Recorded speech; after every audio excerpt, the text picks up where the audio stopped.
Hello, everyone. I'm Marilyn, and I want to share a cautionary note with you all. My story involves some deeply challenging experiences with abuse. While I'll keep the details brief, I feel it's important to highlight certain events to shed light on the difficulties I faced with someone who was supposed to be family.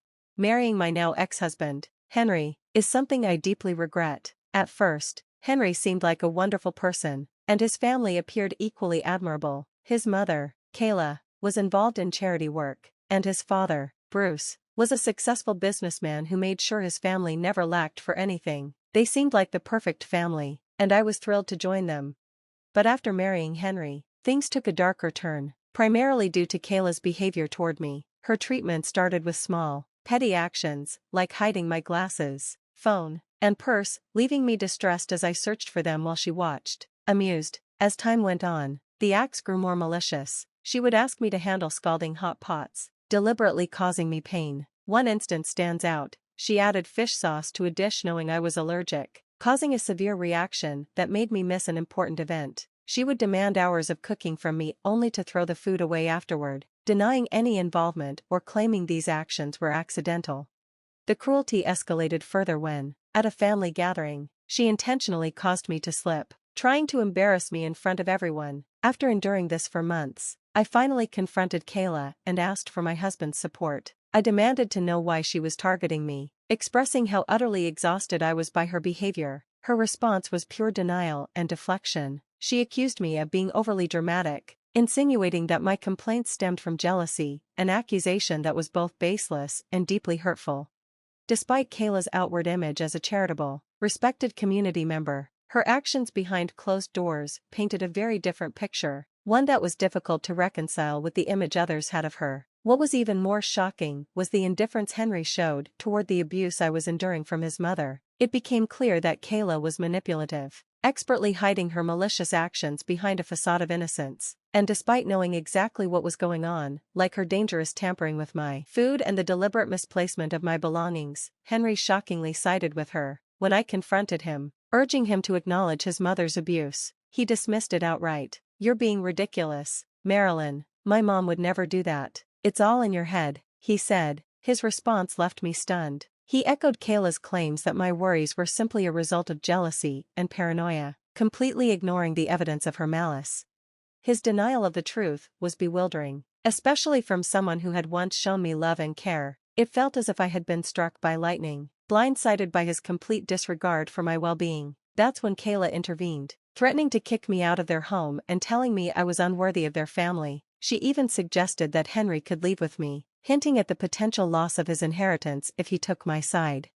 Henry's response crushed me. He sided with his mother, reassuring her of his loyalty and promising to correct my behavior. His readiness to dismiss me to preserve his standing in the family exposed a painful truth. Henry's loyalty was not to me, but to his future wealth. We had been living under his parents' roof, their insistence on it, with Henry working for his father's company. While he had some assets, he owned no property of his own and was heavily reliant on his parents for financial security. His sights were set on his father's wealth, and he wasn't about to jeopardize his inheritance by supporting me against his mother. This realization made it clear how deep Henry's greed ran, and how far he was willing to go to protect his interests, no matter the cost to our marriage or my well-being. Bruce, my father-in-law, was often away on business and remained oblivious to the turmoil brewing within the home. I never imagined that Henry, my husband, would choose not to stand up for me. His response to my plea for support was nothing short of shocking. "Marilyn, what's wrong with you? Do you want to risk our place in this family?" he asked dismissively after I shared the details of the abuse I had suffered at the hands of his mother. Feeling disheartened, I shot back, asking, what kind of partner would prioritize his future security over the well-being of his spouse? His defense was equally disheartening. He argued that it was unreasonable for me to expect him to confront his mother, suggesting that doing so could jeopardize his inheritance. I pressed further. "Is your inheritance more important than our marriage?" I suggested that we could start fresh, away from his family's influence, even if it meant living more modestly, but he dismissed the idea immediately, insisting that we could never afford such independence and demanding that I simply endure his mother's treatment without complaint. In that moment, the truth hit me hard. Henry had chosen his path, and it was not the one I had envisioned for us. He was not the partner I believed him to be. Feeling isolated and unsupported, I made a decision. I would not let Kayla's manipulations defeat me. Instead of fleeing, I would expose her for who she truly was.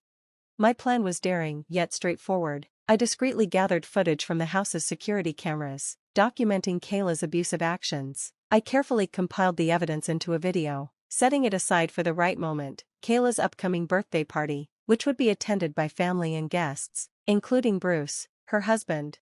When the day of the celebration arrived, Kayla was the picture of grace and warmth, especially in front of others. Her behavior toward me was surprisingly pleasant, likely because of the company. It was the perfect opportunity to reveal her true nature. My resolve was firm. It was time to expose Kayla's cruelty without making a scene. I played along during the festivities, biding my time. When the birthday cake had been served and the moment felt right, I stood up and addressed the gathering. "Thank you all for joining us to honor Kayla on her special day," I began, my voice steady. "Many of you are familiar with her reputation as a kind and generous individual. Today, I prepared something to showcase just how remarkable my mother-in-law truly is." I gestured toward a screen set up for the occasion. "Instead of merely talking about her deeds, I've compiled a video to give you all a closer look. Please enjoy." As the video played, it revealed the truth of Kayla's actions, and the facade she had so skillfully maintained began to crumble before everyone's eyes. I was ready for whatever came next, knowing that I had friends who would stand by me at a moment's notice. After years of enduring mistreatment, my resolve had solidified. I was determined to stand my ground and expose Kayla's duplicity for everyone to see. My concern for what my husband or his mother thought of me had vanished. I was beyond caring. The reaction to the video was immediate and intense. The guests were visibly stunned, while Kayla and Henry were left speechless, caught off guard by the revelation. Bruce, who had been distant due to his business commitments, was understandably shocked by what he saw. When the video ended, it was Bruce who broke the silence, demanding an explanation from Kayla. Kayla, desperate to protect herself, tried to dismiss the footage as manipulated. She insisted she was innocent, accusing me of malice. Her attempt to deflect blame only fueled my determination. The audacity of her claims, suggesting that an entire year of abuse was a product of my imagination, was staggering. I watched, wondering if anyone could still be fooled by her lies after witnessing such clear evidence of her actions. Calmly, I addressed Kayla's attempts to discredit me. "So, you're accusing me of tarnishing your reputation? How about we involve the police and see if they think these videos are fake?" I suggested, keeping my tone steady. Kayla scoffed at the idea, dismissing the police as a waste of time and insisting that the footage was nothing but lies on my part. But the mention of law enforcement clearly rattled her. She hadn't expected me to make such a bold move. This was a step too far for her, and her panic was evident. The revelation of her actions had already caused ripples among her family, but to my surprise, some of Kayla's colleagues from the charitable foundation where she worked were also present. They looked shocked, likely messaging their superiors about what was unfolding before them. In a desperate attempt to salvage her image, Kayla tried to play the victim to Bruce. She lamented how I was supposedly plotting to have her arrested, claiming I was the one causing trouble. She hoped Henry would back her up. Henry's feeble defense only made things worse. "It's not what it seems, Dad. Marilyn's overreacting. Mom's been nothing but kind," he stammered, trying to defend the indefensible. This moment underscored Henry's complete indifference toward the abuse I had suffered. Bruce, catching on to the fact that Henry knew what was happening and had done nothing about it, was visibly shocked. It was becoming clear to everyone that Henry's priorities were seriously skewed, that he valued his inheritance and the luxury of their grand home more than my well-being. Bruce, a man of principle, was appalled not only by Kayla's actions, but also by his son's lack of action. His reaction confirmed what I had hoped: he would not stand by idly. His moral compass and sense of justice made him an unexpected ally in my fight for justice. His anger was palpable, signaling that he would not let this go unanswered.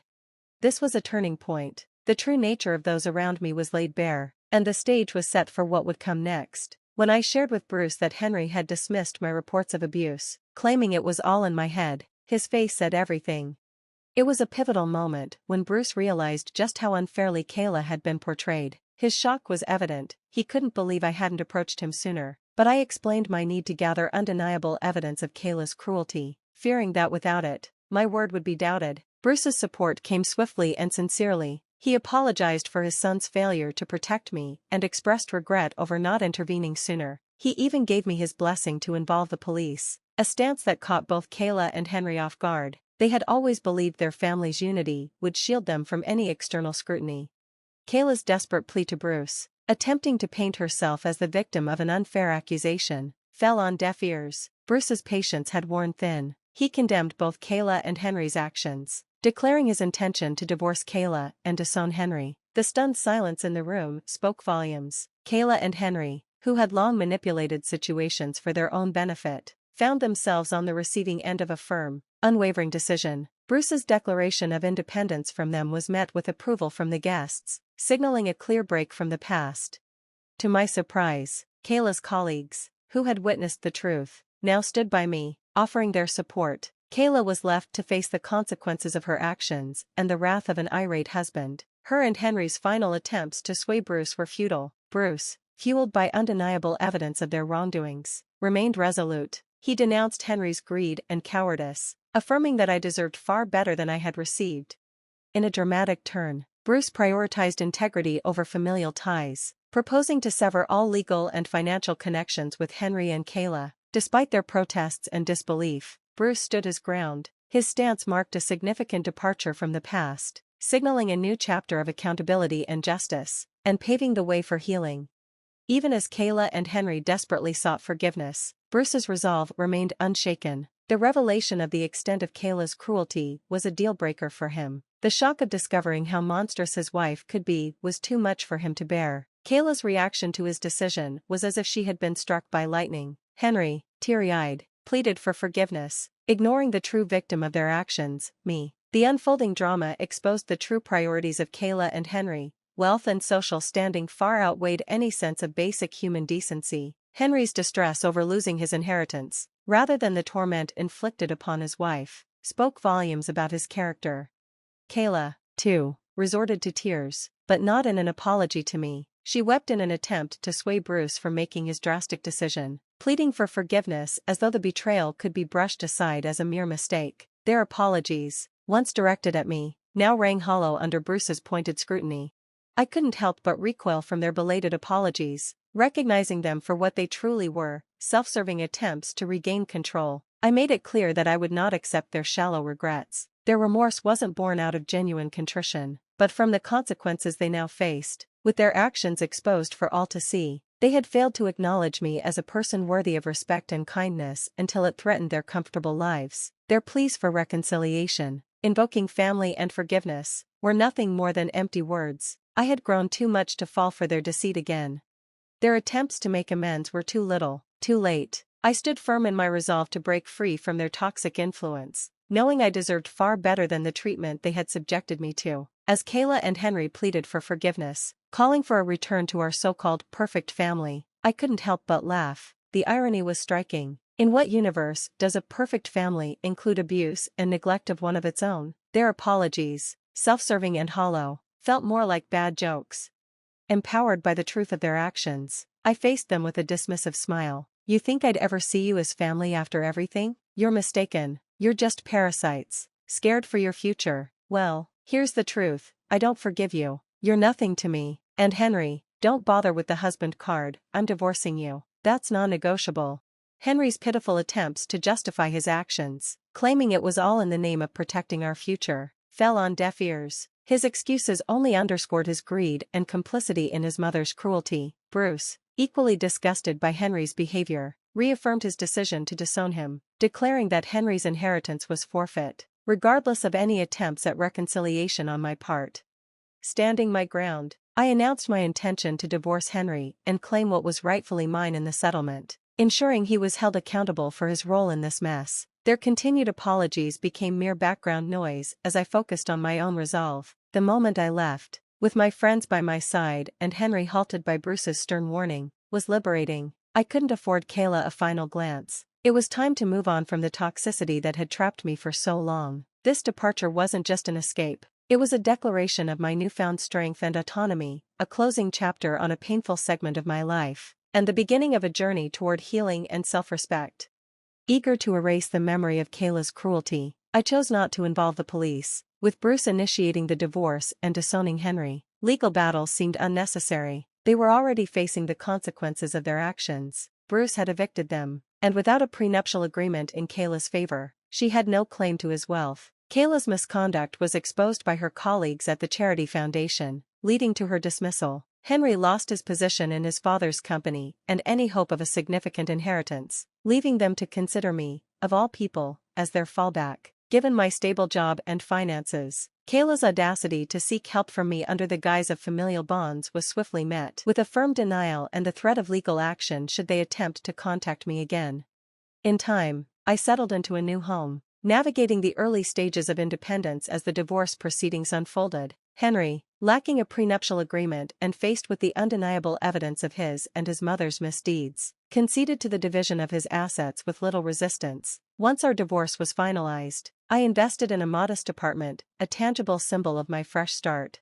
Henry's subsequent struggles, juggling multiple jobs to support his uncooperative mother, seemed to him an unjust reversal of fortune. His attempts to reconcile were met with dismissal from me. Their ongoing hardship served as a prolonged retribution, a consequence of their own making. Now, with the dust settled, my life has moved on to a peaceful chapter, mirrored by Bruce's recovery from the ordeal. Henry and Kayla, however, are living out the natural consequences of their actions. It's a fitting resolution to a tumultuous period. This slow burn of a turnaround underscores a profound shift in our fortunes, highlighting the lasting impact of choices and the eventual realization of justice.